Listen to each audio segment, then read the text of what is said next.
Hello everyone, मेरा नाम है विजय कुशवाहा और आज हम लोग देखने वाले हैं angle of intersection of two circle. ठीक है, angle of intersection of two circle हम लोग आज देखने वाले हैं। तो angle of intersection of two curve basically मैं बता देता हूँ। Angle of intersection of two curve क्या होता है?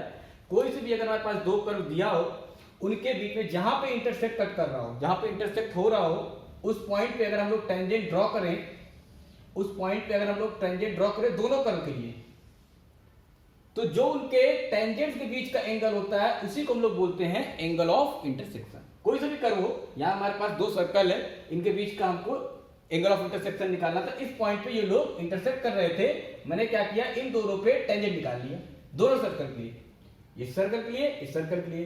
इन टेंजेंट्स के बीच का जो एंगल होगा, एंगल थीटा, वही हमारा क्या होगा, angle of intersection of to circles. मैं दोनों पे अलग अलग मार्किंग कर देता हूं। ये इस सर्कल के लिए मैं रेड से मार्क कर देता हूं टेंजेंट, ठीक है, इसके लिए थोड़ा सा आइडेंटिफाई होता रहेगा। ये वाले सर्कल के लिए मैं इसको ग्रीन से कर देता हूं, ठीक है। ये दोनों सर्कल के लिए मैंने टेंजेंट्स निकाल लिए हैं। अब देखो, ये हमारा सर्कल, इसको मानता हूं ये हमारा S1 है, ये वाला सर्कल हमारा S2 है।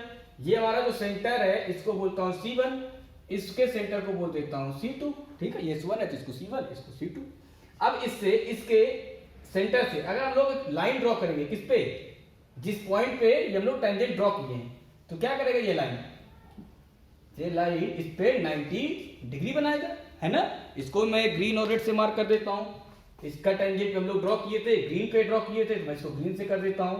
ये हमारा क्या बनाएगा, 90 डिग्री बनाएगा। किसी भी सेंटर से, सर्कल के सेंटर से उसके टेंजेंट पे, जिस पॉइंट पे टेंजेंट बनाया गया है, वहां पे अगर आप लोग लाइन ड्रॉ करते हो तो क्या करता है, 90 डिग्री बनाता है ना।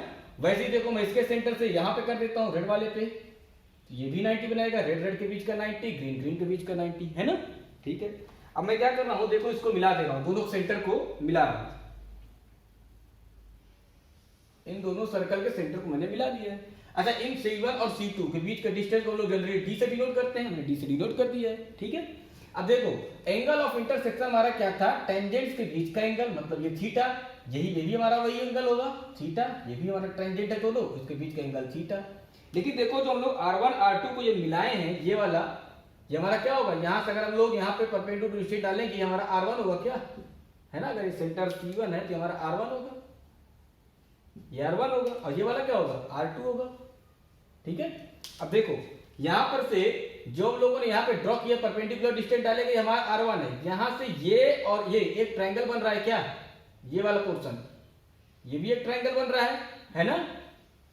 इस एंगल को मान लेता हूं अल्फा, इस एंगल को मान लेता हूं अल्फा, ठीक है। बहुत हम लोग टफ बनाते जा रहे हैं, इसको मैंने अल्फा बना लिया, टफ नहीं बनाते जा रहे हैं, अब बहुत इजी हो चुका है।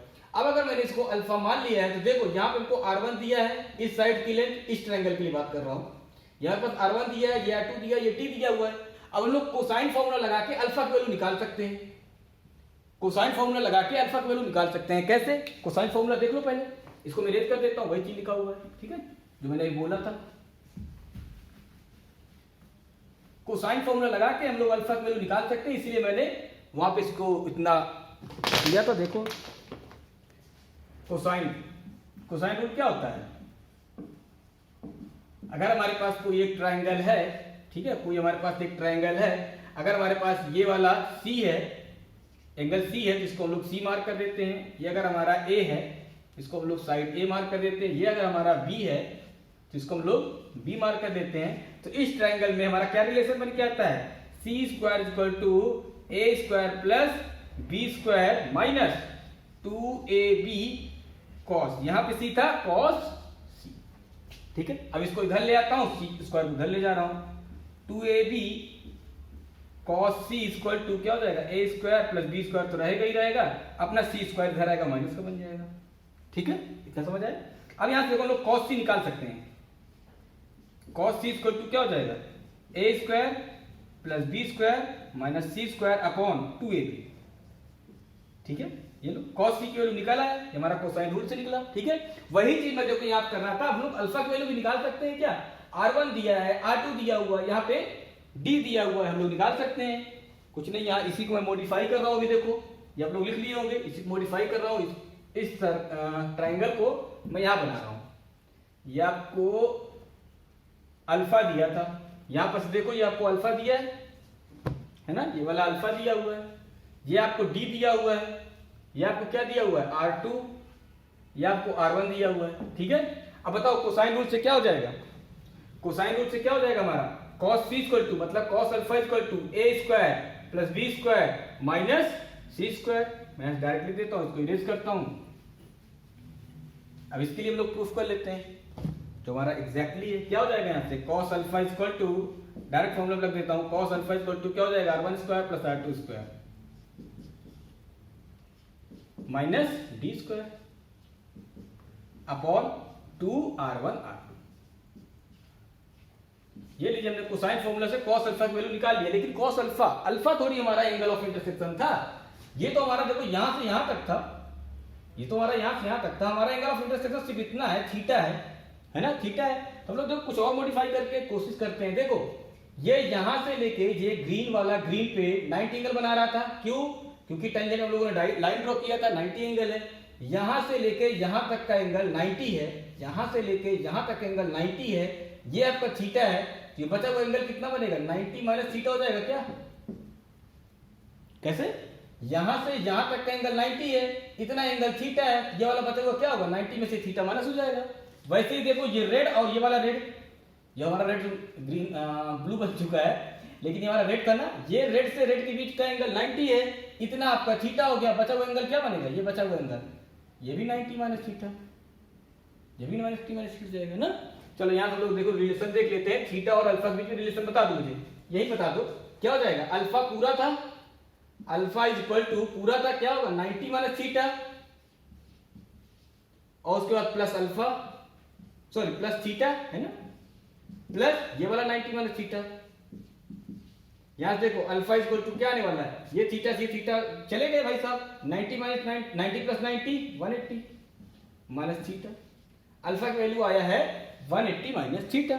यहां पर रख देते हैं cos अल्फा की वैल्यू, cos अल्फा की वैल्यू कितना आया है 180 minus theta is equal to क्या आया था R1 का स्क्वायर प्लस R2 का square minus d square upon R1 R2 2R1 R2 आया था। अब बताओ cos 180 माइनस थीटा क्या होता है, माइनस cos थीटा,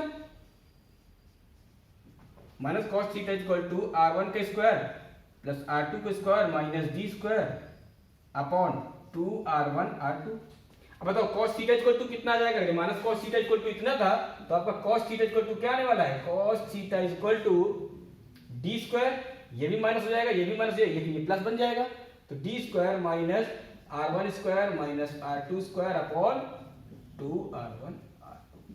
ये आपका आ गया cos थीटा। यहां से हम लोग निकाल सकते हैं एंगल ऑफ इंटरसेक्शन। लेकिन छोटा सा कंक्लूजन और है हमारे पास, देखो सुनो, ये अगर आपका एंगल ऑफ इंटरसेक्शन था, ये देखो मैं इधर में कहीं ड्रॉ करता हूं, इधर दिख रहा है ना, हाँ, ये अगर दो लाइन के बीच का एंगल ऑफ इंटरसेक्शन ये थीटा था, बताओ इन दोनों के लाइन के बीच का ये भी तो एंगल है, ये इधर भी तो बना रहा था, अगर थीटा 1 ये थीटा 2 होना चाहिए ना। तो हम लोगों ने सिर्फ इसी को निकाल लिया है, सिर्फ इसको निकाला है, जो हमारा निकल के आया cos थीटा, लेकिन इसको भी तो निकालना पड़ेगा। अब बताओ ये क्या हो जाएगा, अगर ये आपका थीटा था, ये आपका थीटा था, ये एक स्ट्रेट लाइन है, ये एक स्ट्रेट लाइन है, ये पूरा हमारा 180 डिग्री होता है, इधर भी 180 डिग्री है, ये थीटा है, तो थीटा 2 की वैल्यू कितनी आने वाली है, टोटल 180 था, कितना हमारा थीटा 1 हो गया, मतलब थीटा, तो बाकी बचा हुआ 180 माइनस थीटा है ना, बाकी बचा हुआ वाला भी 180 माइनस थीटा हो जाएगा। जिसका मतलब जो दूसरा आपका बनने वाला है वो क्या बन जाएगा, cos 180 minus theta, cos 180 minus theta दूसरा वाला और बनेगा। cos 180 minus theta equal to क्या होता है, माइनस cos थीटा। बताइए cos थीटा की वैल्यू यहां पुट कर दो, तो आपका जो ये बनने वाला था cos 180 माइनस थीटा, इसको मैं cos थीटा 2 लिख देता हूं, ये थीटा 1 हो गया, cos theta 2 is equal to कितना हो जाएगा, फिर से हमारा पलट जाएगा माइनस किया, फिर से माइनस आया है, R1 square plus R2 square minus d square upon 2R1 R2। तो हमारे पास दोनों फॉर्मूला होता है, एक क्या होता है इधर वाला एंगल होता है, एक इधर वाला। तो कुछ बुक में आपको ये मिलेगा, कुछ बुक में ये मिलेगा, तो दोनों हमारे सही होते हैं, ठीक है। हाँ, तो हमारे पास देखिए दो एंगल ऑफ इंटरसेक्शन निकला क्या है, एक थीटा 1 निकल के आया, एक थीटा 2 निकल के आया, ये हमारा थीटा 1 हो जाएगा, ये हमारा थीटा 2 हो जाएगा। यहाँ पे देख लेते हैं, ये हमारा थीटा 1, इधर वाला थीटा 2 हो जाएगा, ठीक है। हम लोग किसी से भी किसी फॉर्मूला से निकालो, आपसे जानवी एक्यूट एंगल पूछता है, ज़्यादातर एक्यूट एंगल पूछेगा, किसी से भी निकालो, अगर वो एक्यूट आ रहा है तो ठीक है, नहीं आ रहा है तो 180 में से माइनस कर दो, वो आपको एक्यूट एंगल मिल जाएगा। ठीक है, तो हम लोग जो फॉर्मूला आपको अच्छा लगे दोनों से एक किसी की याद कर लीजिए, दोनों सही होता है। ठीक है, अब लोग कंडीशन ऑफ ऑर्थोगोनैलिटी चेक कर लेते हैं।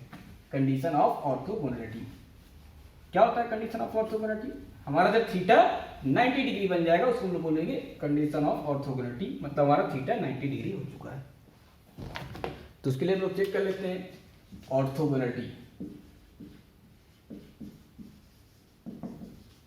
ऑर्थोगोनैलिटी कंडीशन, ठीक है। अच्छा तो क्या हो जाएगा? थीटा हो जाएगा हमारा 90 डिग्री की इक्वल, पता है cos थीटा इक्वल टू फिर क्या हो जाएगा? cos थीटा की value 90, cos 90 equal to d square minus r1 का स्क्वायर माइनस r2 का square upon 2r1 r2। cos 90 value कितना होता है? 0 होता है ना, तो आपको हो जाएगा डी स्क्वायर माइनस r1 का स्क्वायर माइनस r2 का स्क्वायर अपॉन 2r1 r2, ये हो जाएगा। अब बताइए ये हमारा 0 हो गया है, डिनोमिनेटर कभी 0 हो ही नहीं सकता, अनडिफाइंड बन जाएगा, इसका मतलब हमको इसको 0 होना पड़ जाएगा, तो इसको 0 दिखा दो, डी स्क्वायर माइनस r1 का स्क्वायर माइनस r2 का स्क्वायर इक्वल टू 0, तो यहाँ से हमारा डी स्क्वायर इधर रहेगा, इन दोनों को उधर भेज दो ताकि ये भी पॉजिटिव बन जाए, ये लो भाई साहब बन गए पॉजिटिव। यही होता है आपका कंडीशन ऑफ ऑर्थोगोनैलिटी। अगर दो सर्कल आपके ऑर्थोगोनल होंगे तो उनके बीच के, उनके सेंटर के बीच का डिस्टेंस का square equal to r1 square plus r2 square आने वाला है। ठीक है, ये हमारा कंडीशन ऑफ ऑर्थोगोनैलिटी हो गया। अब लोग कुछ न्यूमेरिकल कर लेते हैं, थोड़ा सा हमारा ज़्यादा क्लियर हो जाएगा, क्वेश्चन कर लेते हैं। ठीक है, आइए क्वेश्चन कर लेते हैं। ये हमारे पास एक क्वेश्चन लिखा हुआ है, if two circle x square plus y square plus 8x minus 2y minus 9 equal to 0 and x square plus y square minus 2x plus 8y plus k equal to 0 cuts orthogonally, then value of k। अगर ये दोनों circle एक दूसरे को orthogonally cut कर रहे हैं तो आपको k की वैल्यू बताना है। तो ये देख लेते हैं। सबसे पहले बताइए cos theta equal to formula क्या था हमारे पास? cos theta equal to d square minus r1 का स्क्वायर माइनस r2 का स्क्वायर अपॉन 2r1 r2। ठीक है, अगर हमारा ऑर्थोगोनली कट कर रहा था मतलब हमारा थीटा की वैल्यू 90 होगा, तो cos 90 equal to d square minus r1 का square minus r2 square upon 2r1 r2। मैं डायरेक्ट फॉर्मूला नहीं यूज कर रहा हूँ, थोड़ा सा कर देता हूँ, 1 मिनट लगेगा। बताइए यहाँ cos 90 वैल्यू 0 हो जाएगा, है ना, डी स्क्वायर माइनस r1 का स्क्वायर माइनस r2 का स्क्वायर अपॉन 2r1 r2। अगर ये हमारा 0 है, इसको भी 0 होना पड़ेगा, मतलब डी स्क्वायर इक्वल टू क्या हो जाएगा? r1 square plus r2 square. अगर ये हमारा 0 होगा तो हम इक्वल दिखाएंगे तो हमारा उधर चला जाएगा r2 स्क्वायर। ठीक है, ये हमारा कंडीशन हो गया। अब हमको इसमें क्या क्या फाइंड करना है? देखो डी स्क्वायर, डी हमारा क्या होता है? C1 और C2 के बीच का डिस्टेंस होता है, क्या है ना। चलिए दोनों में सब लोग C1 C2 निकाल लेते हैं, C1 C2 और R1 R2 सब निकाल लेते हैं। यहाँ सब लोग क्या करते हैं? इसका सेंटर निकालते हैं। C1 बताओ क्या हो जाएगा? 8x लिखा हुआ है, कंपेयर करेंगे 2gx से, कितना आएगा? -4 आएगा। क्या हमारा C1 हमारा आ जाएगा -4 कॉमा, यहाँ से क्या आएगा? x कोऑर्डिनेट -4, यहाँ से क्या आने वाला है? 1 आएगा। अच्छा रेडियस निकाल लो, R1 क्या हो जाएगा? √g स्क्वायर मतलब -4 का स्क्वायर प्लस f स्क्वायर मतलब 1 का स्क्वायर माइनस c।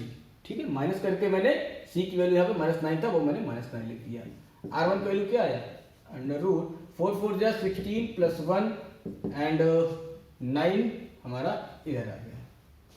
चलो कितना हो जाएगा? 16 एंड ये 26 आएगा। क्या अंडर रूट का 26 आने वाला है, √26 आ गया। चलो C2 निकालो, C2 इक्वल टू क्या हो जाएगा? C2 यहाँ से देखो -2x लिखा हुआ है, मतलब हमारा 1 आने वाला है। यहाँ क्या आएगा? -4 आएगा, -4 आएगा। अच्छा R2 निकालो, R2 इक्वल टू 1 का स्क्वायर प्लस -4 का स्क्वायर माइनस यहाँ से बनने वाला क्या है? ये 1 का स्क्वायर 1 प्लस 4 4 जा 16 माइनस k, यह आपका बन जाएगा 17 minus k। 16 plus 1 17 minus k आपका R2 हो गया। ये C1 ये आपका R1, C2 एंड ये आपका R2।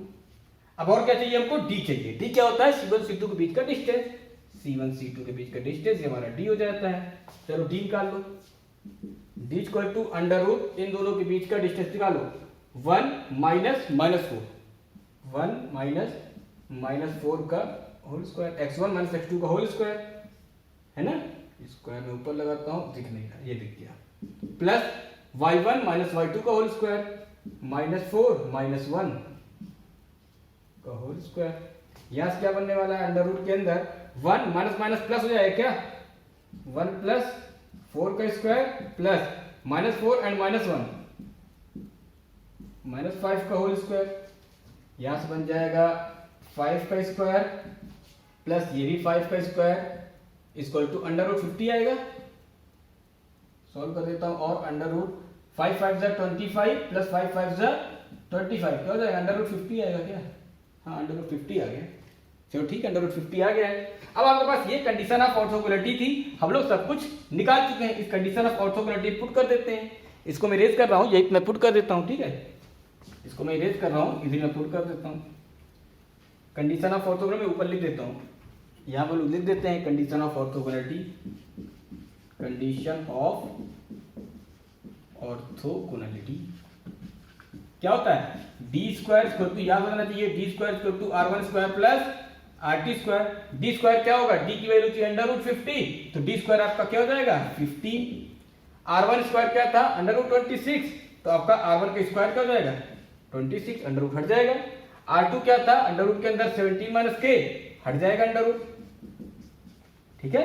यहां से क्या हो जाएगा 50 इक्वल टू, इसको ऐड करो, 7 6 13 एंड 2 1 3 1 4 प्लस के, बताइए के इक्वल टू क्या आने वाला है, यहाँ से 50, अच्छा माइनस के है ना, ये माइनस के है, ये माइनस के, 50 माइनस ये हमारा माइनस के इक्वल टू, ये हमारा माइनस के इक्वल टू, या इसको यहाँ पर से हटाओ, इधर के इसको लाते हैं, के इधर हो गया हमारा 43, ये 50 उधर जाएगा माइनस 50, के इक्वल टू -7, कितना है के इक्वल टू -7। अगर हमारे पास यहाँ पर के इक्वल टू -7 हो जाएगा तो ये दोनों सर्कल एक दूसरे को ऑर्थोगोनली कट कर देंगे, ठीक है।